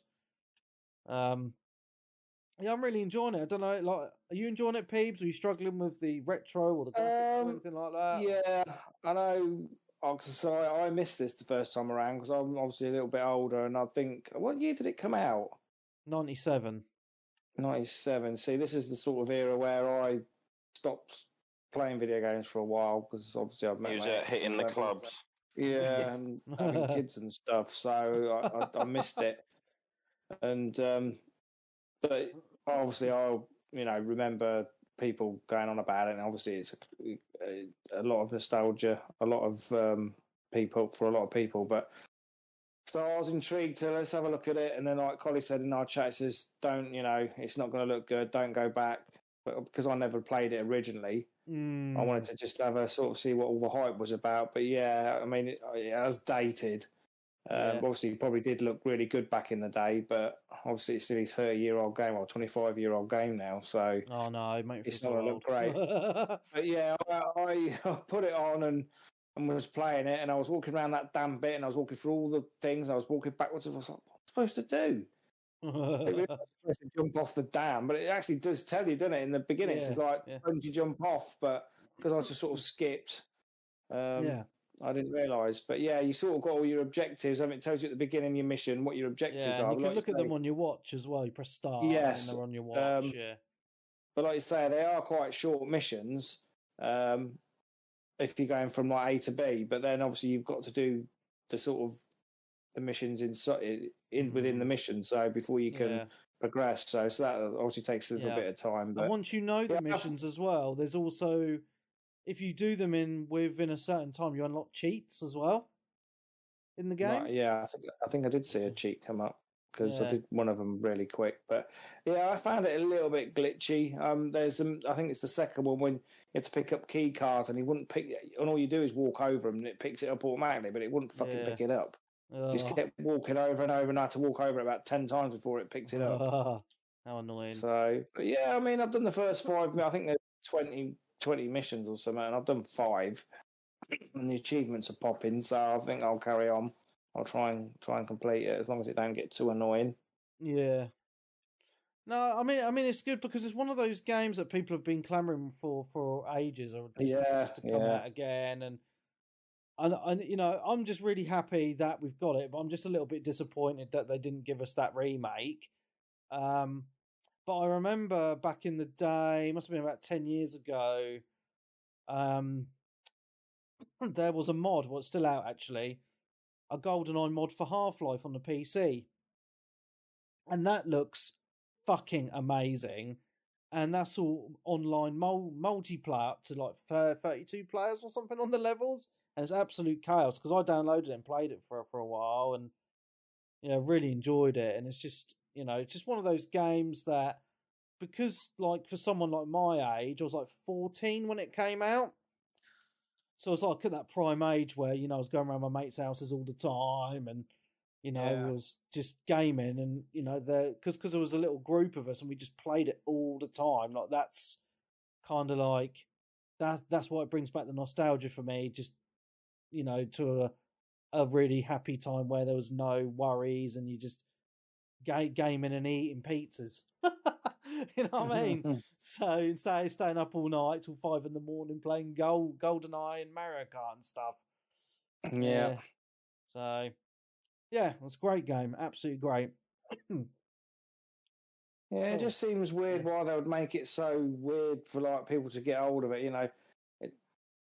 People make these games for people to play, so why make it sort of hard, it just seems it's to be down to the licensing, I'd imagine. Why all the hoops. This is the only downside with when you license stuff out, even if it's just crossover content for another game.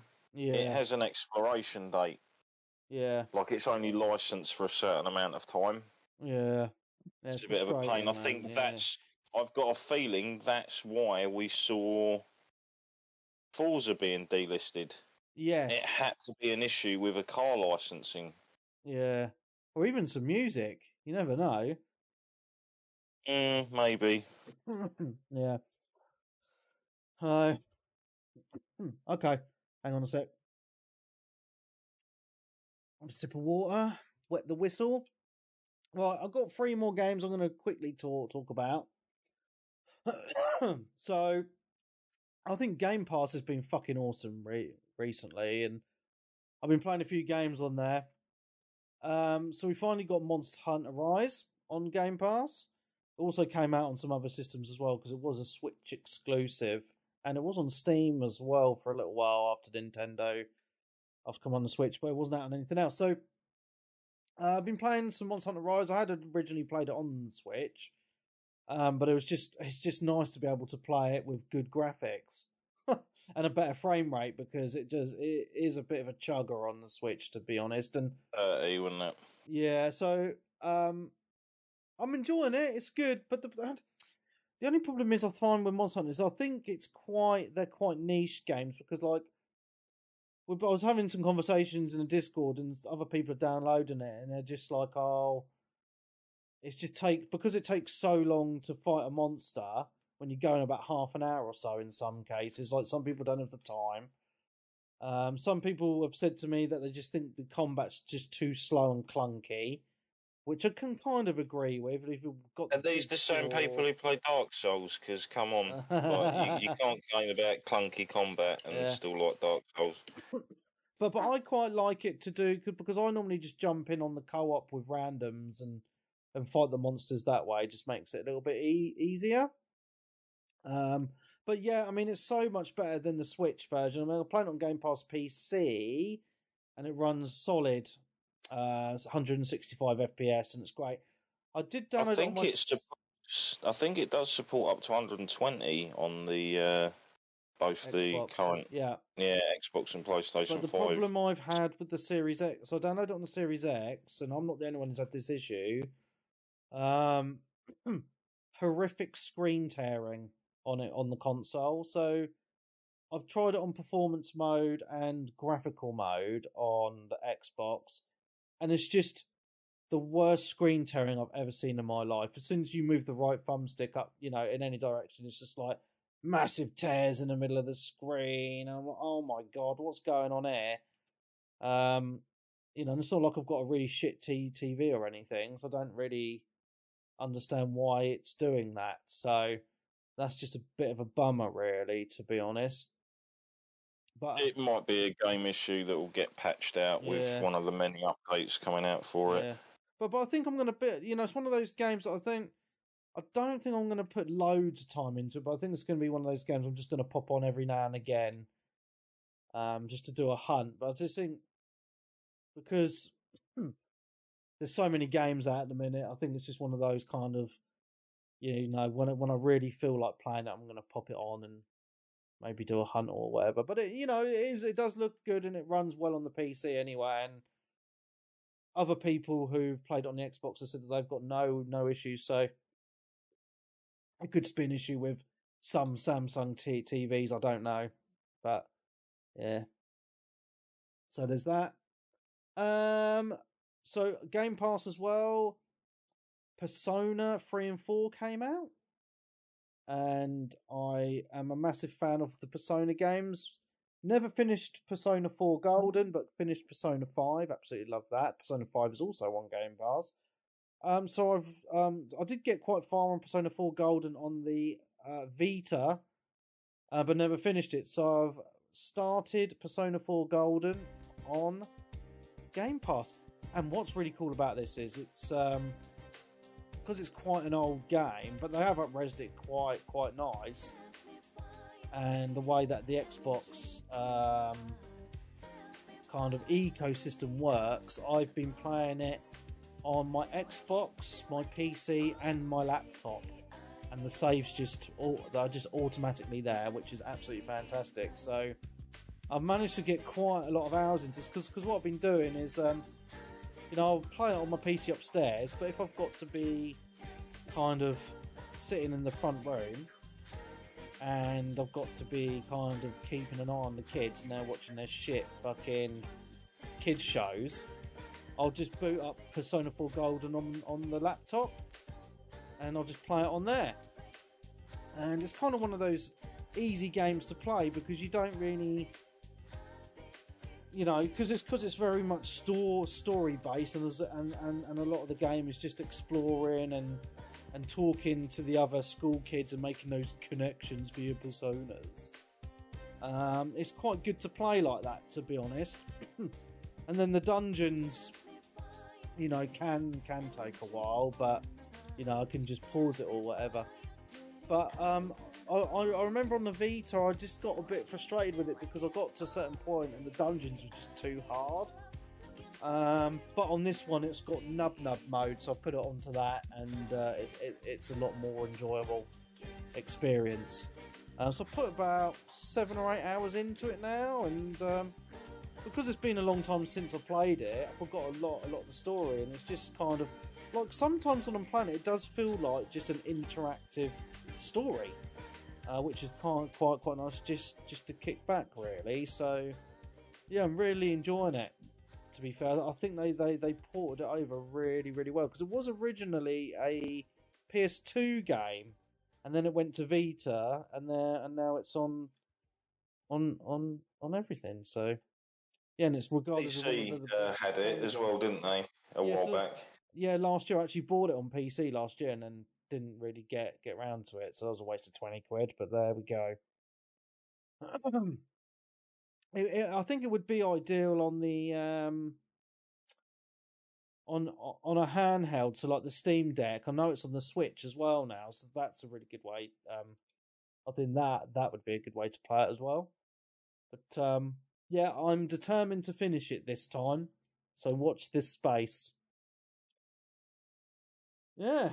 And the last game I played actually coincides with the news. So there was a Microsoft conference this week called Xbox Dev Direct, and they showed off some games, but one of the announcements was a game called Hi-Fi Rush, which no one knew about at all, and it launched on Game Pass 2 hours after the conference ended, which was awesome. And the bizarre thing is, it's made by the same developers as the Evil Within games, and this is not a scary game at all, which is why it's like it's amazing that they've done this. So basically, it's a rhythm game, but it's like a third-person hack and slash game. So you fight to the beat. Just like Def Jam. Yeah, so Beats to the beat. That horrible Def Jam remake, or the one they did after Fight for New York. That was horrendous. Yeah.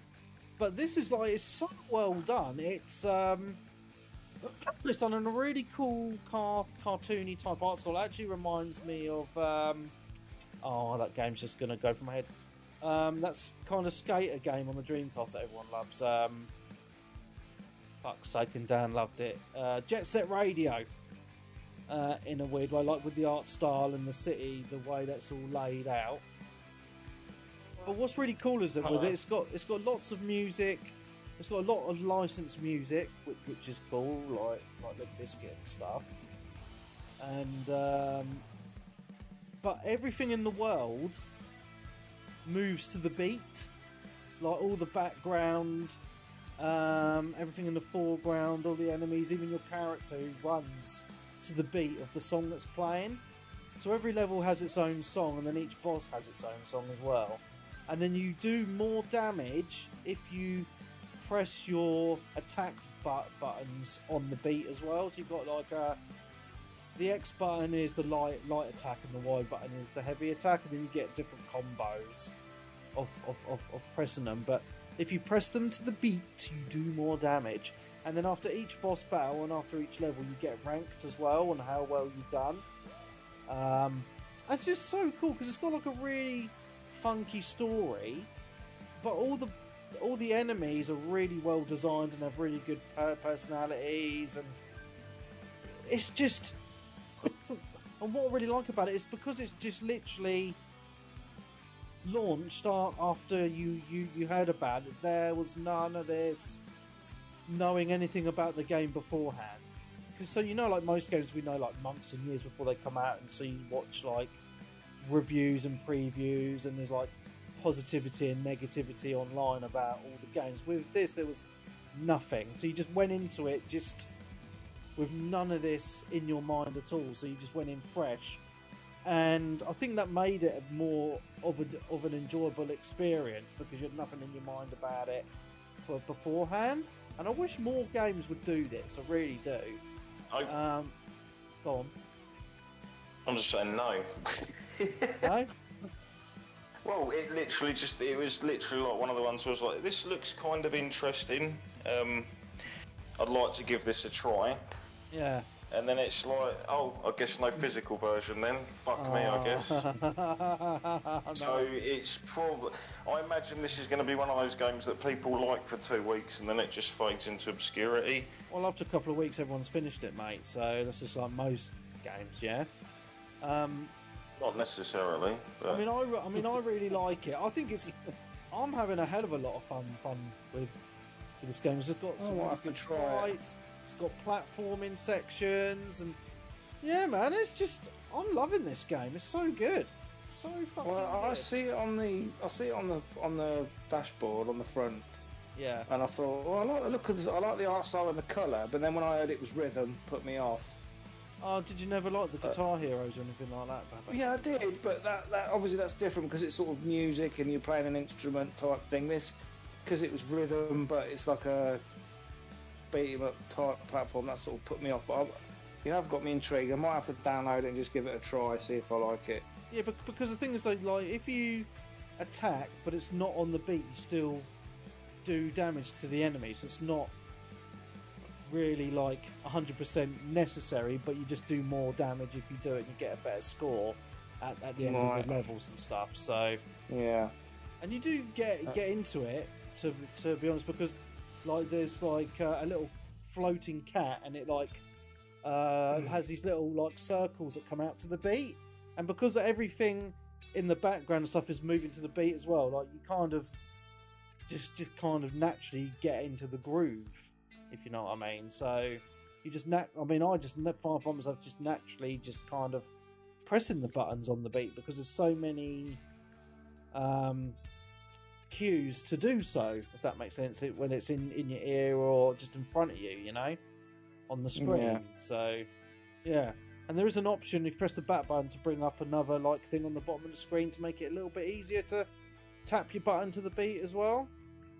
So right. Yeah, man, it. it's fucking awesome, really, really is.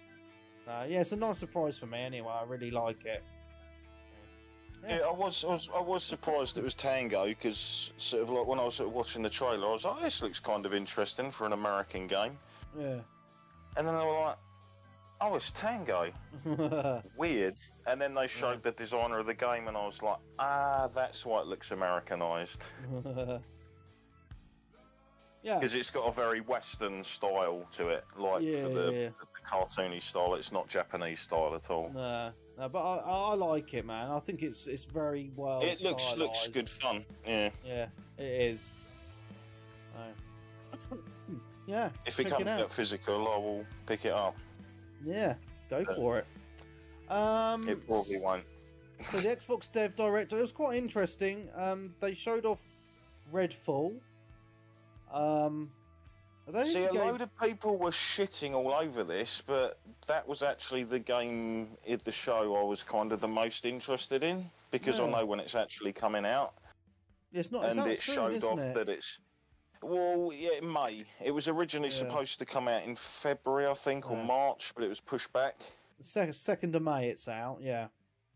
Yeah, but I wasn't too sure how the game was structured because I never really looked too much into it. I just watched like a few of the videos and presentations back in the day.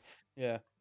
When they were showing like, oh, it's open world and you've got mini maps and other quests and you've got loot and all that kind of stuff, I was like, oh, you're ticking all my boxes of interest here. Yeah. I think it looks awesome, man. I think it's going to be a lot better than what Back 4 Blood was, to be honest. I like that kind of open world loot system, and there's like you can kind of choose where to go for your mission. I did see a lot of hate for it on the socials though. I think it was mainly from PlayStation fanboys. So, oh, it looks like a PS2 game. Oh my God. No, what it was is I think when I was watching the stream, and then when I was watching someone else's stream because the one I was watching dropped out. Right. None of the streams were actually in that good quality. Yeah. So like the games looked okay, but they didn't look great. And then after it had finished, I watched like the 4K version of the upload, and it looks way better than obviously what it looked like on the video. So maybe like the image quality was what people were pointing at. Yeah, maybe. And because it's open world, you've got to kind of scale things back a certain aspect, especially if you're using multiple people with different abilities all flapping about and doing different things. Yeah, I think it looks great. I think it's going to be a lot of fun playing in 4-player co-op. To be honest, I'm really looking forward to it. They showed that off, and then they showed off some Minecraft stuff, which I was just like, please move on. I'm not interested in Minecraft. Yeah, there's some more. Still makes a hell of a lot of money. Oh, my kids, they fucking love it. So I'll give it its dues. I mean, I enjoyed playing it with Marcus on the just on the mode where you can create stuff. I'll turn all the zombies and shit off to just build shit, and it's really good for stuff like that. But as a pure gamer, it's not really someone I'm interested in. But what I am interested in is Forza, and oh my god, it looks absolutely stunning. And it was just nice to see some actual gameplay this time. And I have to say, it's a regular Forza, is it? Yeah. Not Horizon. No. Are they just going to call it Forza Motorsport, rebrand from the start? Yeah. But what I'm glad about, I mean, I'm glad about that because I'm just a bit bored of the Horizons. I like the last one. I'm just kind of like, I fell off it. I didn't even finish the DLC. I couldn't be asked, and that's unlike me with the Horizons. It's just kind of like, I think it's just been done a little bit to death now, and yeah, they are great, but yeah, even I was a little bit a bit samey.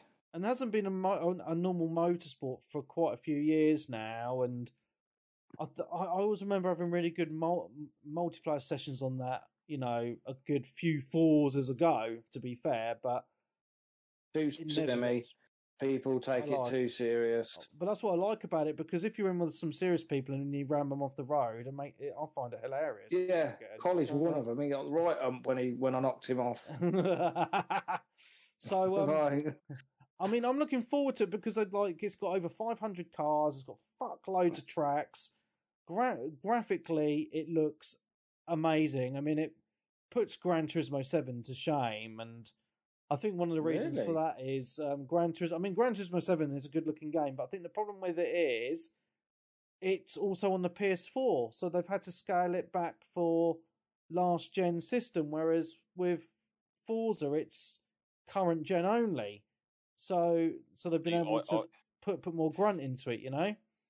Do you actually like the constant game of tennis between Forza and Gran Turismo? Because I think that's great. That's when the industry works how it should work, where one ups it, then the other one ups it, takes it back, and then the other one will up it again. And it constantly pushes it. I mean, we've said before that car games are the easiest games to probably make look nice because they've looked really good since the 360 era, in my opinion.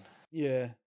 But now it's coming down to all the nitty little details, like the grit on the car and the way the paint chips and the dust build up and stuff like that. A lot of it's the light reflecting off the cars and So I mean, I like Gran Turismo. I mean, I played it a lot, but the multiplayer on it just isn't great, and that's kind of what keeps car games going. Like, so Gran Turismo's got 2 multiplayer modes. It's got like the one where you make your room career mode, isn't it? I suppose. So I'm just talking about the multiplayer. So you make your room, and then people can join and you race and stuff. But me and Venom and Laffer were playing it every Monday for like 8 months, and we'd make rooms, and some weeks we get no one join.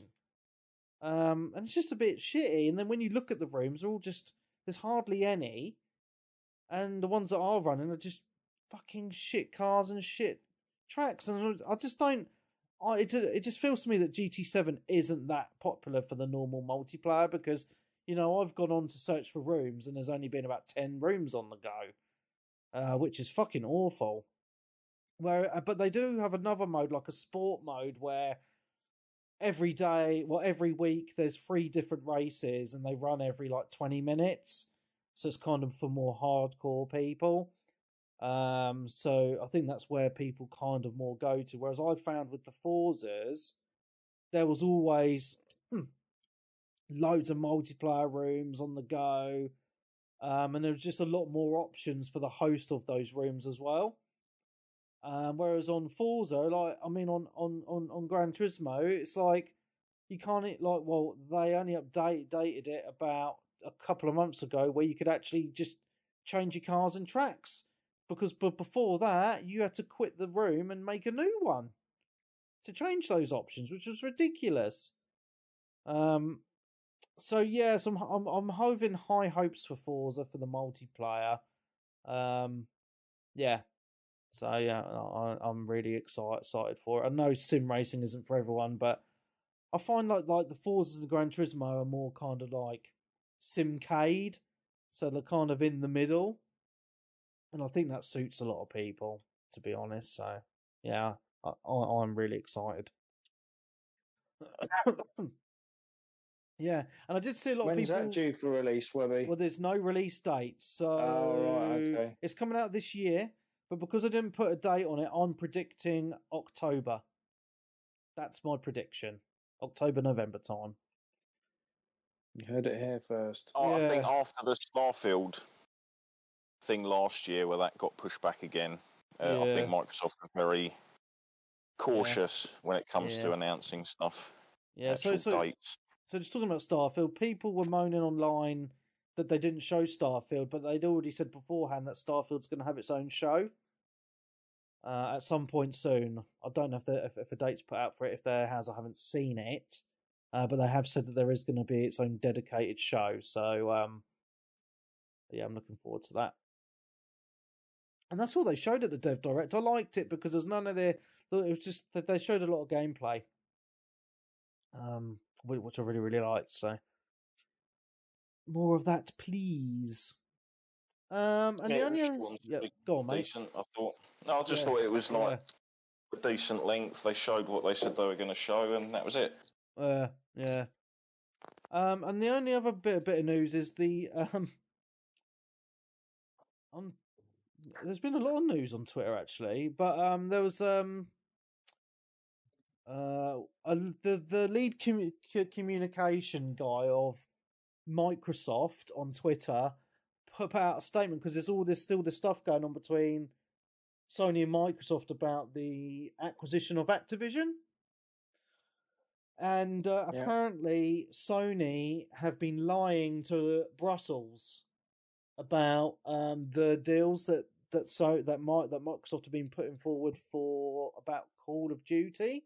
So Microsoft have said that they will offer console parity on Call of Duty, which means the game will come out day and date on both systems. All the DLCs will be available on both systems and all that for at least 10 years. And Microsoft has even said that you can add, we're happy to add that into a legally binding contract. Yeah. But Sony have been saying to the regulators in Brussels that that Microsoft aren't offering them anything on Call of Duty. So that's just been quite interesting. That I think it's getting quite heated now between the companies. I think everyone just wants it all done and dusted and sorted out in whichever way. Yeah, for sure. Yeah, I just don't ever want to pay for a Call of Duty again. I'm just being cheap, so I'm like, right, I want it on Game Pass. So, hurry up. Yeah, so that was that piece of news. That was the only piece of news. It's got a couple of topics I just want to run through before we get on to the... I think we only had a couple of questions, so we're near the end anyway. Have any of you two been watching The Last of Us TV show? I watched the first episode this evening. And what did you think of it, Mr. Peebs? Honestly, I thought it was okay. Right. I just felt I'd seen it before. I know it's like obviously you played it. The video. Well, yeah, but I feel like it's been done 100 times in like the Walking Dead and similar, like the beginning, and you end up in like a little obviously gated town. It was all done in Walking Dead, and like the beginning is like Dawn of the Dead, the remake, and I don't know. I'll carry on, persevere through it because apparently I've been told the second episode is better. But I don't know. I just feel it's been done 100 times, this type of thing. So I mean, obviously it's got a lot of hype because obviously it was based on the video game. But we'll see. Have you watched any of it, Darren, or not? No, I'm sort of usually on the thing of the story already exists in a perfect format already. Right. The game. I think. And it's interactive, and it's the characters you know, it's the voices you know. I actually. The story as it is in the game. So I've watched the first 2 episodes, and I went in just kind of with that kind of like, with a little bit of trepidation, because usually video game, like TV shows or movies adapted from video games are usually not that great. And you look at all the hate that Halo got. But I think the show's really good, and I think one of the reasons why it is really good is they've stuck to the story of the game, because you look at Halo as the other recent example, and it's strayed off the story completely, and a lot of people were just like, "Oh, it's straight off the story. Why did they do that? Blah blah blah." And I think the show is done really really well. I like the actors. They're you know, they're really good. I did think, because there's that girl from Game of Thrones is Ellie, and I was just, and when I thought, oh, what's she gonna be like? Oh, she's gonna, but she's actually really really good. I think she plays the part really well. But I really like how it goes more in depth, I think, with the characters, and I think this is more in. Yeah, so episode 2, I think, was better than episode 1. I'm not going to give any spoilers because Peebs hasn't seen it yet, but no. I think because in episode 2 they explain the virus and how it works. Right. And I think they do such a better job of explaining it in this than they ever did in the games. I don't even think they explained it properly in the games, because it's kind of like a fungus. But they explain how it works, and yeah. Oh, I don't want to spoil it too much, because I don't know if I can't remember that being in the game or not. But it kind of explains like why there's loads of shit on the floor, and how the zombies know you're kind of in an area and stuff. Yeah. So they're kind of linked, if that makes sense. But it's just they explain it really, really well. And some of the scenes are in episode 2 are fucking awesome, especially towards the end, which I'm 100% not gonna spoil. Yeah, I think is it like, as an adaptation from a video game. Obviously, we all know the story if we played the game, but it's just cool to see it in that format. And there is differences. There's definitely, like in episode 2, there's a lot of obviously the element of the original thing is still there. It hasn't been what's it too much. So it's good to get an adaptation like that. Yeah. So yeah, I'm really enjoying it. So it's good. It's hard to say without spoiling the differences and stuff, because especially in episode 2, there is a lot of differences from the game. I think, anyway, from what I remember. So yeah, and the other topic I wanted to bring up is because I know last week we did the PlayStation special, so I haven't updated anyone about my Elite controller I bought the week before, which I said I picked up. I sent it back. So, yeah, so I was talking about it on the last episode, saying, yeah, I think it's okay, not worth the money, but kind of liked this trigger stops and how you could tension the thumbsticks. However, I was playing Pentiment because I finished that, and no, I was playing I think it might have been Chained Echoes. Actually, I'd noticed it. So in Chained Echoes, there's a lot of text, and you can skip, like, because I read quite fast, you can press the A button to like make the text just all come at once, and then you press it again and it goes to the next paragraph. And I was pressing the A button, but it wasn't skipping the text. And I was like, what's going on here? So, on the Xbox, there's like a feature where you can like bring up the controller and test all the buttons. So it tells you when you've pressed the buttons and all that. So the A button wasn't registering all the button presses. It was skipping like every fourth or fifth button press, whereas all the other buttons were perfect. So I went online to investigate the issue, as you do, and I come across quite a lot of Reddit threads where a lot of people have had the same issue with multiple controllers. So I'd read so many more horror stories of people having like 3, 4, or 5 fucking controllers. So I was just like, you know what, for the price, I just can't be asked to faff around. So I just sent it back to Amazon and got a refund. So, well, yeah, impressed. I mean, as you know, I had one and my bumper went after about 13 months, so it literally a month after the warranty had run out. Yeah. And they wouldn't replace it. Although I could send it for a price for them to repair it, but I just like so mine sat here. But even though I've been burnt, I was still tempted to do one with the what do you call it, where you can do the Design colours and Lab. stuff.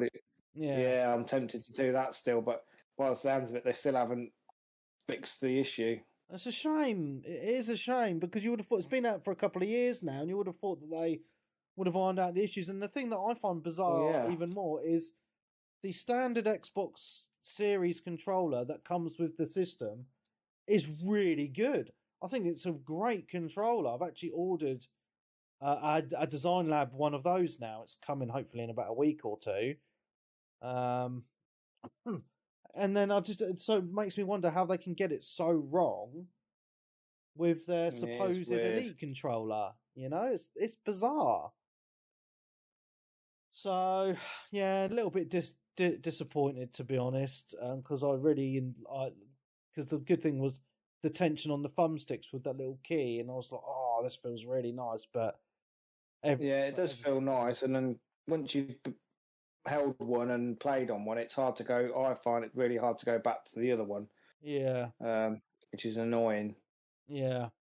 So I've made myself get used to my normal controllers again now. So yeah. But the PlayStation one, is that out now or comes out very soon? I think it might. Well, it's been sent out to reviewers. It's £200, isn't it?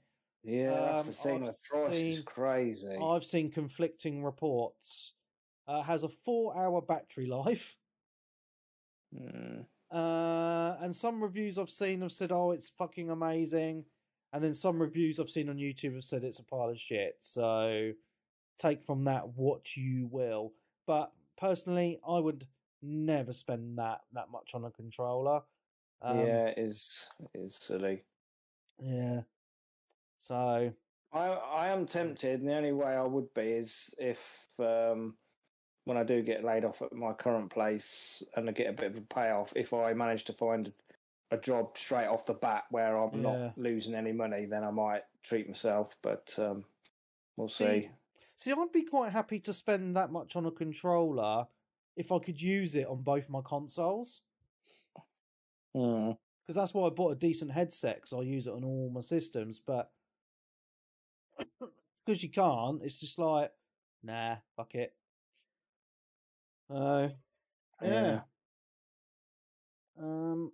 Yeah, those are the couple of things I wanted to mention. There was a couple of questions, not many. Let's have a look in the forum. Yeah, so Hurricane asks, with the new trend of remaking horror games and doing horror games, what would you like to see next? Like an Illbleed remake would be awesome. The Suffering, Evil Within 3, or Fear? He says Condemned with today's graphics would be awesome. Oh, hell yes. Hell yes. I'd still think Condemned is such a quality game from the 360 era. Yeah. That's a bloody launch game as well, wasn't it? Yeah, I think that helped it as well, because when a launch for a system comes out, especially a launch like the 360 where there was a leap in the technology, to have a game like that, because whenever I buy a new system, there's very little games out. You play what you want to play, and then you're like, what else shall I get? And you're like, let's try you. Oh my god, this is fantastic. Yeah. Although I think I did just get it as a launch game anyway, because I thought it sounded interesting. Yeah. Any of them for me. I mean, The Evil Within's the second one was brilliant. Yeah, I loved the second Evil Within. I'd love to see a third one, even though, yeah, there was some pretty fucked up moments in the second game. There was.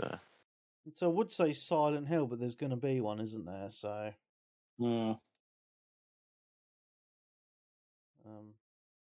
there was those really weird horror games I used to play on the PlayStation.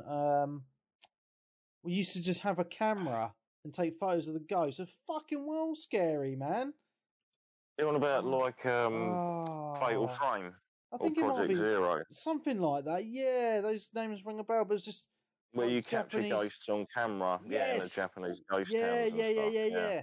Oh great. my god, those games are scary as fuck, man. I think there's been a few of them recently released. They're on the Switch and such. Oh, okay, but cool. They're not like super up to date. Like certain things are becoming. Yeah. Clark, he says, is there a game that you know that would suit a different genre? Street Fighter as a JRPG, Halo as a rhythm action game. Kind of bizarre, actually. No, I can't think of anything. No.